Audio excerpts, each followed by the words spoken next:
So yan mga idol, so bali ito yung ipinamana sa atin ni Sir Dong na personal broodcock na NUDC Bulik ng Watamove.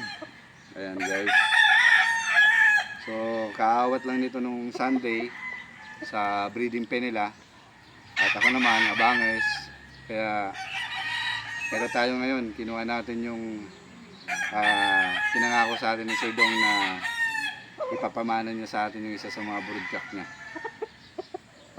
So yan mga idol. Para ito sa mga inahin ko na mga NUDC na naipon ko. Ito yung gagamitin nating broodcock para sa kanila. Kaya hindi ko masyadong ma-flex yung ating NUDC kasi iilan pa lang. Hindi pa natin masyadong naparami. Ngayong breeding season, sigurado marami tayong NUDC Bulik. So yan guys, so talagang ito ay paghahandaan natin yung pag-breed ng mga NUDC line para makapagparami tayo. Ang dami ko nang inahin para dito sa isang to. Yan guys, personal materials to ni Sir Dong.